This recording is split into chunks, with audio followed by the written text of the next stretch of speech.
with our buddy Ian from Tech to You. Good morning, Ian. How are you, buddy?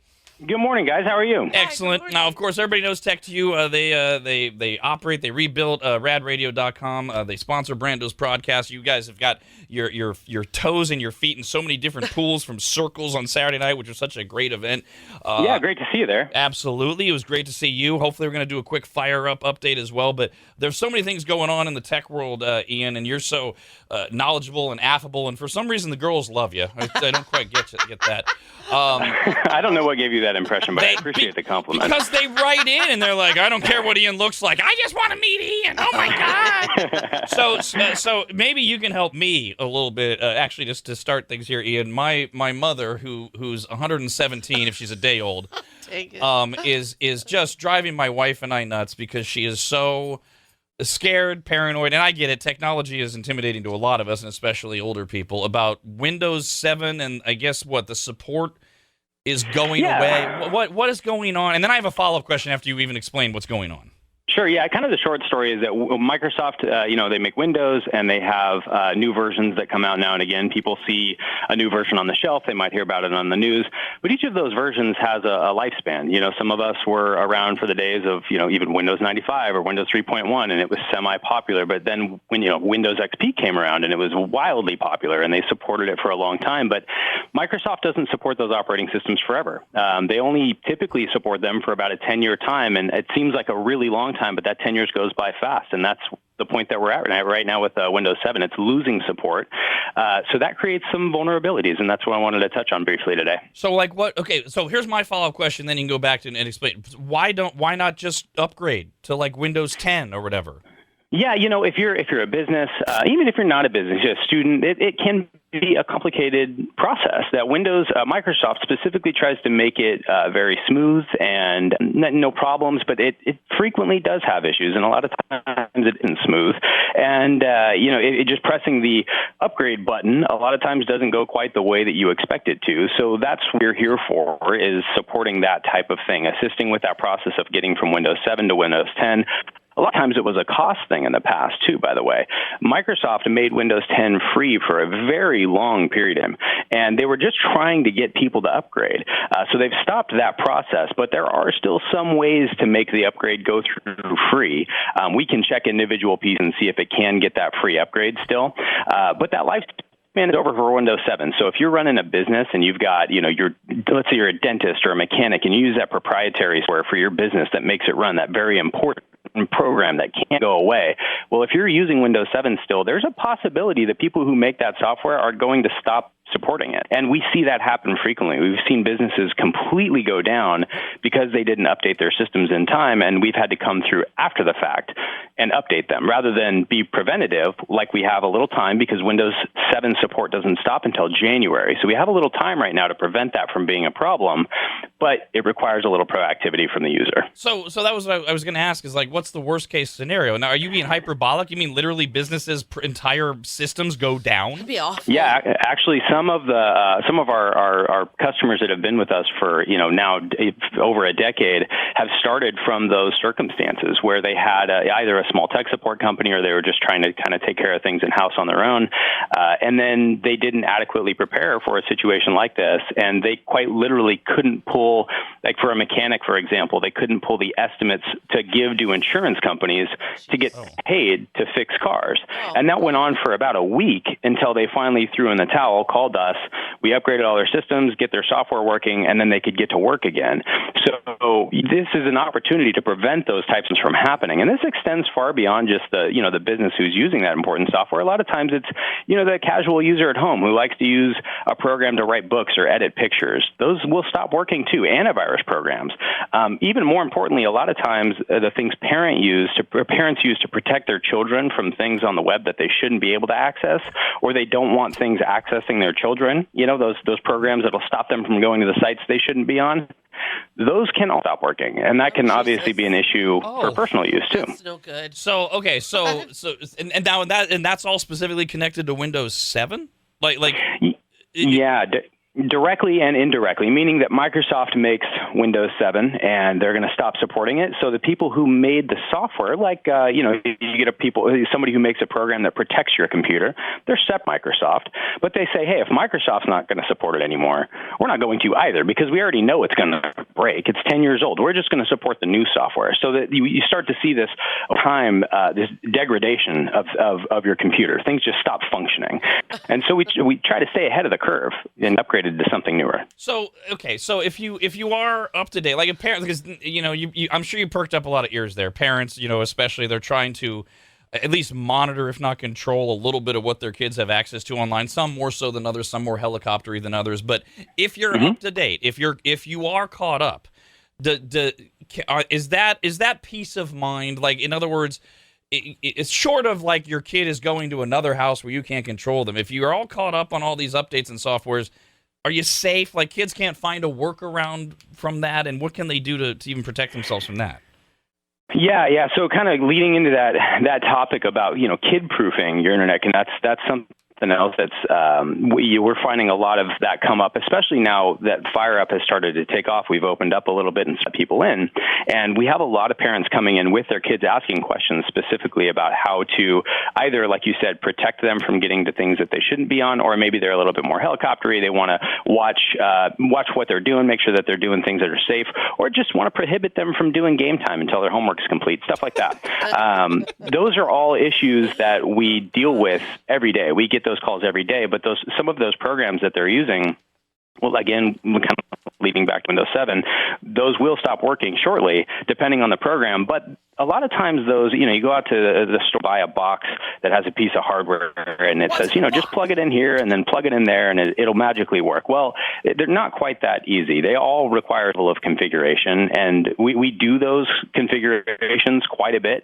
In fact, we had somebody who already has come into Fire Up. Actually, they came and met at fair when we were there, when we were hosting the esports center at the fair. Then they came into Fire Up and were talking to us a little bit about the multiple different devices that they've purchased, hundreds of dollars on all of these devices to stop their kid from getting around and playing games at times that they didn't want them to. Jeez. None of them worked. We logged in remotely to the computer and set one up. We just started with the first one that was still connected.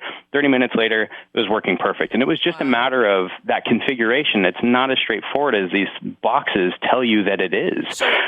So we'd be happy to set those kinds of things up. We can do it remotely. We can even do the Windows 10 upgrades remotely, like 99% of the time. We can log in remotely, verify what version of Windows you've got, upgrade it remotely.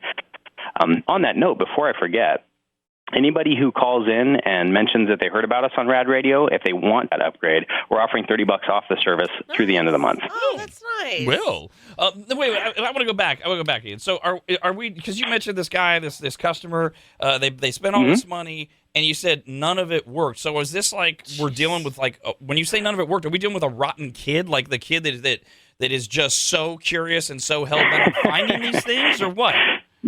It's so funny because I feel like every time I meet one of the kids, whether it's at their house or they come in with their parents, I always feel like, man, this is the sweetest kid on the planet. Don't let him fool you. But you don't know. I mean, I understand. I'm a parent. I have a 7-year-old, and I don't want him having access to things that he shouldn't have access to. And I think a lot of it is just the intention of protecting, and I totally get it. But yeah, some of the things are like, you have a PlayStation, connects to the internet. Well, what do? You go in your kid's room and you take the controller. Yeah, I get you could, or you can set time limits, and that's something that can be done with a piece of hardware or software in a lot of cases. And you just restrict that device from working at certain times if that's what you want to do. And there's so many different ways to do it. If you say, hey, it's homework time when you get home from here to here, we can set that up. And then after that time, great, they can get some game time. Or just off the cuff, you can say, yeah, I'll give you an extra hour of game time, no problem. So those are all things that can be set up. I have a friend. I have many friends who have punk children, and one of the things that he went through recently was figuring out that this one of their children was staying up late, afterwards 10 o'clock, using a variety of devices, not just the cell phone, but you're talking about gaming systems, all those things, and he finally figured out there's a way that you can just turn all of them off. That there's whether it's through just the devices or using software or getting help from Tech to You or whatever, you can basically shut everything down to where the devices become kind of worthless and not fun to them as well. So, yep. I'm familiar with this story from a variety of my friends who are parents. Sure. Yeah. And there's just so many different ways to do it. And usually what we say is instead of calling and asking what product do I buy, usually we would like to do a conversation and say, what are you trying to accomplish? What's your personal situation? What do you want to do with this? Because this applies to so much more than just kids too, even in businesses. Thankfully, with our businesses, Circles, Tech2, Fire, we don't really have to worry about this. We have great responsible staff. We don't have to deal with them doing things that they shouldn't be doing. But there's plenty of businesses that I worked for personally where I'm watching people just mess around on their cell phone or like they're on a computer and they go to social networking all day and they just don't really care. These same types of restrictive applications apply in the business environment too. And if they're already deployed, if you've already got a business, you got your 20, 50, whatever employees, and you don't want them to access some of these things. If you're running Windows 7 on any of these computers in the business, this is still an area that you'd probably want to be proactive on and check to make sure it's going to continue working at minimum, not just upgrade to 10 to make sure that that's not going to be a problem. All right, I apologize if I'm going to be shooting myself in the foot asking this question, but going back to the kids, when you're talking about setting up the different security to help, you can help parents do that. Are you guys also a source where parents can call and you guys are up on the apps, the things that kids hide, like that one where it looks like they have just a camera where a calculator. That's all it looks like on their phone. But if you access it, they have all these secret hidden photos. Their parents have no clue, but that's an old school one. There's like so much other stuff that's come out after that. Do you guys stay up on that as where parents can like find out from you what to look for? I think we kind of, that's a good question. I think we kind of stay up on that in sort of an organic way. We're kind of geeky here, and we just like to know what's going on in the world of technology, right? Between the 50 or so technicians that are here, we spend a lot of time just having fun looking at what new technologies are out there and learning what new vulnerabilities exist. We watch the news that not a lot of other people watch, which is when the newest virus comes out, what's it doing and how's it work. As sadistic as it sounds, it's kind of entertaining for us. So yeah, we do know of those things. And generally speaking, if you call and say, hey, I have a question about can my kid do this or can my employee get away with that, we're pretty much going to have an answer every time between the amount that we have that likes to learn about those things. What about going in reverse? So that takes care of things like parents might not even know about. But I know we've talked to a lot of parents on the show, and just one of the things, and I know this sounds terrible, but this is that real life example. And Ian, like you said, you're a parent. People get busy, people get overwhelmed, they get intimidated. How daunting is it for the parents to set things up like this? Like, let's take the things that they do know. Like, do they have to sit down with you and go, okay, I don't want them to access anything that has porn in the title. Well, wait, is Facebook okay, but not MySpace? I mean, do they have to do like a checklist of a billion different... It's really funny. I think I've found that the daunting part of it is not necessarily telling us how they want it to work and what restrictions that they want, but to overcome the psychology of talking to their child about why doing it. And we can, a lot of times, sort of act as a middleman to say, hey, we're setting this up for your protection, and this isn't just your helicopter mom trying to be a problem for you. We're going to explain what we're doing and how we're actually protecting web traffic. Not a lot of times it's not just about making sure they're not going to porn. It's about making sure that things aren't reaching them that shouldn't be. There's a lot of with very malicious intents on the internet, and these various different programs, not to get too technical, but things like routers and software for your router and your network setup. There's a lot of things we can do there to prohibit content from reaching your child or your employee, your network in general, to keep it safer. And sort of answer your question, it's not so bad to go through the list of things. It's quite literally checkboxes in most cases. It can be difficult to explain as a parent or as the employer why you're doing the things that you're doing, whereas this is something that we do every day, and it's really easy for us to explain, and I think it's easier for other people that are having it set up for them to understand when someone like us explaining it, why on a technical level it's necessary and it should be done. So I'd say that's the more daunting part of it. Okay, we got an email question for you here, Ian, which you can send in emails, rad@radradio.com. Phone number works too, 888-989-9811. Rachel wrote in and said, I have been trying to update Windows 10 on my 80-year-old dad's computer. Oh, It'll man. go through the download, the restart, then it gives an error message when it actually installs, and it doesn't say what is happening. Can Tech2U help? Yeah, short answer is absolutely. And this is actually something we deal with every single day.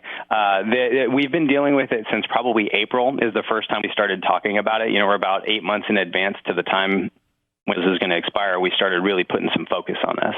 And we deal with this remotely. A lot of times we try to log into the remotely and do the upgrade, but there are things that will prohibit it from going through. And if it doesn't go through, that's one of the benefits of our business in particular is we can just send one of our guys to your home. We can do it there. You don't have to pick the computer up and bring it to the shop. We don't have to do it remotely if doing it over the phone becomes too complicated. But most of the time, we can knock stuff like this remotely too. And you can just call us and go over the details. We'll ask a little bit more questions about the errors. We do free diagnostics remotely. We do free diagnostics in our. So it's always worth at least calling to get those questions asked because we can give you so much more information on a case-by-case basis. I told the story a couple months ago, Ian. I had a scare. I was just working at home in the home office, and I don't know where. I find myself in some weird websites, and I swear to God, I'm doing research for the show, people. Oh, okay. I totally believe you, 100%. And I suddenly got that thing going on where it was like somebody else was controlling my mouse. Oh my God. And I know enough to I shut everything down, and I immediately texted you guys, texted Danny at Tech2U, and Danny's initial response was just like, oh man, okay, you might have to bring your computer in, but let me have so-and-so call you. And sure enough, and I forget so-and-so's name now, but he got on remotely, and I never left my house, and in 2 hours, he was able to go through everything on the laptop and swipe it and clean it and make sure that nobody was in there. I mean, it was harrowing, but even the idea of, oh my God, I got to pack up my laptop, I've got to go somewhere, how long are they going to need? Because your entire life is in your laptop or your tablet or your phone, whatever it is, and then I'm going to just leave it here, then I'm going to have no idea. It was even comforting for like 2 hours, I couldn't use my laptop, but I could watch what your guy was doing. And even that was comforting to just know, okay, look, I can see what he's doing. I have no idea what this means. But at least I can see what he's doing. It's amazing what you guys can do remotely. It's incredible. The technology has really been our friend in that regard. It wasn't this way 10 years ago. And we frequently get the question, too. People say, how do I know that my stuff is safe, whether they drop it off to us or we're connected remotely? It's a very, very valid question. We get it all the time. And just to sort of answer that for anybody who's thinking, like, God, I don't know if I want these people to connect to my computer remotely. There's not some overseeing government agency that says that we're certified to connect to your computer. That just simply doesn't exist. I wish it did because we get the certification right away. The short answer is we've been doing this for 15 years, and you're more than welcome to review our reputation. We've never once in 15 years of service and tens of thousands of services never had a concern of a leak, a loss of anybody's personal information of any kind. And that always starts with the hiring process. John, who you've had on the show before, the CEO of Tech2U, personally is involved in every single hiring decision for the company. So there's not really a lot of ability for us to bring people in who we know are going to be an issue. We go through such a thorough process, the background checks, the interview, the test, the shadow day. We go through all this whole process, and then nobody can even touch customer computers for weeks into their employment just to make sure that everything is good. So whenever anybody has that concern, the best way we can say that you don't have nothing to worry about is our reputation. It really does speak for itself in that regard. Well, and the thing is, too, Ian, and you're not quite as old as I am, but there was a time where the worst possible thing that could happen was car problems. It was the end of your life. Now, car problems still are no picnic, but computer problems are it now. When technology problems occur, it is the end of your life, and that's why so many people are like they're so happy that we have told them about you guys, and of course, then your reputation and your ability takes over. Do you mind if we take a couple calls real quick? We got a couple. Oh, great. Hey, Shar, go ahead. Hi. How are you guys today? Hi. Good. Go ahead. Good. Hey, I have a MacBook Pro, and I'm getting that spinning, colorful beach ball of death. And I'm wondering if there's like a way to correct that, or if you guys can address it. Yeah, no, that's another incredibly common question. We deal with Macs and PCs, and thank you so much for asking. This is something that we deal with, again, pretty much every day. That beach ball is basically the Mac's that computer's way of telling you, I need a second to figure out what I'm doing, right? So it's kind of like when your check engine light comes on your car, relating it back to that car problem. We don't know exactly what it is until we test it and figure it out. But again, diagnostics are free, and that's something that as long as it connects to the internet, we can log in remotely, do some checks, figure out what the problem is. Usually that'll take us anywhere between 15 and 20 minutes too, just to get through the diagnostic, but that whole process is free. And we'll say, this is what we found, here's what it's, and we'll give you a quote. And when back to what you were referring to earlier, Ian, it's as simple. Do they just call like any tech to you number, their local tech to you shop? Which number do they call, or does it matter? Yeah, no, that's a great question. In fact, any number that you call for tech to you will ring our main office, which is where our dispatchers are, and the most knowledgeable folks about what we offer, what services we provide, et cetera.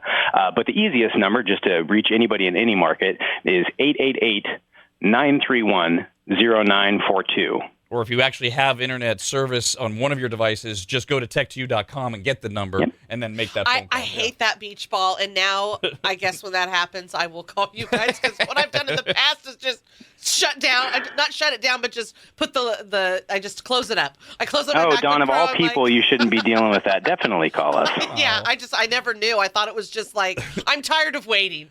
Hello. There could be a problem. Alex, good morning. Go ahead. Good morning. Hey, go ahead. My question was, we're about to cancel our cable provider, and we DVR a lot of boxing and UFC fights. Is there any way to extract those onto an external, since they're pay-per-view and I bought them? That's a good question. It depends on the box that you have. Now, technically, DVR and TV services are not really within the wheelhouse. We focus on PC, Mac repair, things like that, networking. But we pretty much, like I said before, touch all levels of technology. If you bring the box itself, especially after you've canceled the service, to our shop, we can remove the drive that all those videos are stored on and check format they're in. Different providers store them in different ways. Sometimes they protect them, sometimes they don't. But if we can save them, we'll tell you for free whether or not that can be done. You can call our shops. We can tell you what times you can drop it off. We'd be happy to do that for you. I know it's not your bailiwick, but we've had stories from listeners who have called Tech to You over issues with like DirecTV, and your guys have figured it out. Wow. It's amazing. It's amazing what you guys do. Hello there, Katie. Good morning.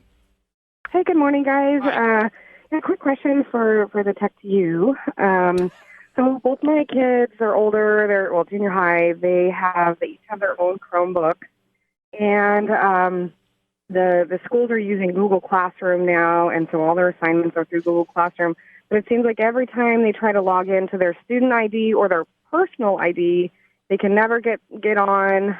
They have to end up using my husband's MacBook, and obviously he doesn't want that. So I just feel like it's definitely user error at this point, and I need help. And so is that it's sad and happy for me as a part of a business to know that there's people out there that need help, but sad to know that you're dealing with these problems, because we have such an easy way to assist with these kinds of things. When it comes to something like this sort of falls into the category of, I'm trying to log into my bank account and it's giving me an error online. I'm trying to open up my emails and the page isn't working.